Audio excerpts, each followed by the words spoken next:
guys, I'm gonna walk you through really quick my garage gym. I wanna show you what I have going on here. I've got a 2-car garage, so everything that I have that I'm showing you today fits in this 2-car garage really, really well, with room to spare actually, and I have some space to throw in a few more pieces of equipment if I want to.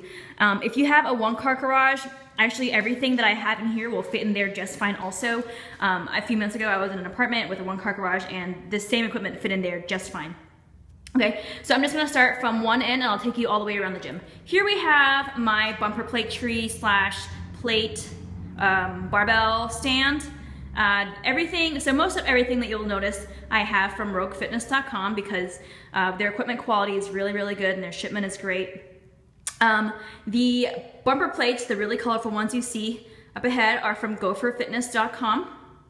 The barbells, on the right you have the silver shorter one. This is a women's 33-pound barbell. On the left is a standard Olympic 45-pound barbell. I like the women's barbell for me because the barbell is actually a little bit thinner in diameter, so it's easier for me to grip with my smaller hands. Behind here you'll see a multi-grip bar from Rogue. So if you wanted to use neutral grip for your bench press or your military press, for example, then this would be really great.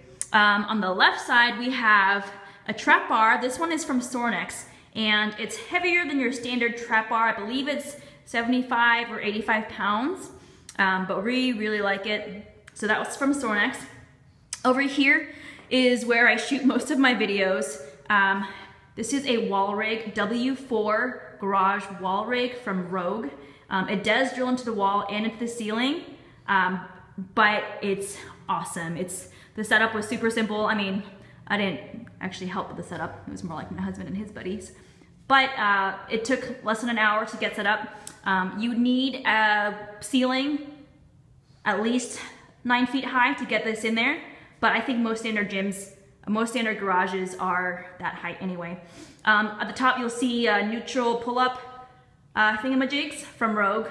Yellow TRX for inverted rows, face pulls, etc. Then we've also got rings from Rogue that we like using for ring pull-ups, ring push-ups, and other fun stuff. Here we have an adjustable bench off of Rogue. I believe it was $600 or $700, but you can adjust it to several different inclines, so we really like that. We're gonna move over here to, I've got a number of whiteboards that I have not put up just yet, but you'll see that I've got my Strong First Kettlebell Prep written out here.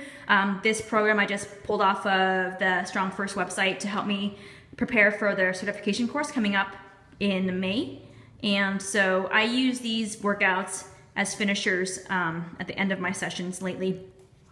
Behind here is just, I haven't used the one behind in a long time. Oop, it's stuck. But I was actually using this to record, I'll show you, my pull-ups. Last summer, I called it the summer of pull-ups, and I was doing different variations of pull-ups 3 times a week, neutral grip, bend assisted, and chin-ups. And you'll see over time it's really fun. I could track my progression. So I think I would definitely recommend having whiteboards in your gym if possible.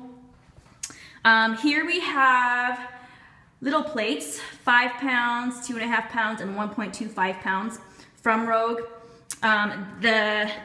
These guys are off of Amazon. My long resistance bands, I use them for band pull-aparts, for different glute exercises, band hip thrusts, etc. These guys are from resistancebandtraining.com, and I have really liked them so far. I got them about 3 years ago, and they've been holding up really well. Here I keep my mini bands that I actually just got off of Amazon. I just did a search for mini bands, and this was, I think, the second result that came up, and so far they're really good. Down here in this corner, I've got different weight belts. This is so actually I'll just walk you through. The brown one is a Rogue weight belt. The black one is just a random company brand off of Amazon. And then the red one is the Inzer lever belt. The Inzer belt was back ordered by 8+ weeks. So the story behind that is that I got really tired of waiting, so I ordered the black one. And then later that same week, the red one came. So now I have 3 belts. Oh well. Rogue kind of hard to see, the black implement on the floor. This guy is a dip belt, or a dip bar, so you can actually set it up on this wall rig and do dips. My husband really likes using that. In this corner, I've got valve slides, yoga blocks. I've got different mobility equipment. Here is my squat pad that I use for hip thrusts to protect my hips. Rumble rollers, speakers, more foam rollers. I've got different yoga mats for stretching and for protecting my back during hip thrusts and whatnot. Here we have a full rack of dumbbells. These range from 5 pounds to 90 pounds, again, off of Rogue Fitness, and I also ordered the racks that came with it. Okay, I think the whole set was, I think, $900 to $1,000, and then the racks themselves were a different price. On the left here, I also have kettlebells from 8 pounds to, I believe it's 80 something pounds. Also, I have Dynamax balls and stands for that. On the left here, I've got, this is the stepper long guy. And behind that, you'll see the black rectangle that says Rogue. That's actually an interval timer, and it's supposed to go up on my walls. But I'm not really good with handiwork, so I'm gonna wait until my husband comes back from his deployment in July. And in the meantime, I'm putting it on the honey-do list. Behind this box, those are battle ropes, and they're really great for conditioning, especially when I'm really sore in my lower body and I want to do some more upper body work. I'll do battle ropes. Here's this chalk stand. Chalk stand I got off of Amazon, actually. I'm a big Amazon fan. Amazon Prime all the way. Just search chalk stand. Here are some chalk blocks that I use. Makes me feel badass. Here are the steppers that I use for hip thrusts. I use them to reach the chin-up bar, etc. For a hip thrust, I like to stack them 3 or 4 high, plus the lid, and that usually ends up being the perfect height for me.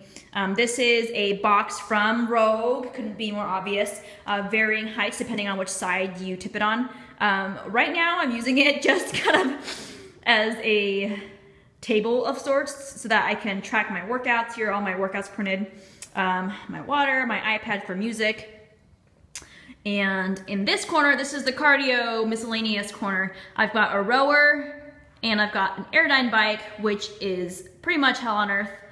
Both are from Rogue, and I don't use these guys too much anymore, but I will sometimes warm up on the rower for about 5 minutes before I lift if I feel like I need to get a little sweaty.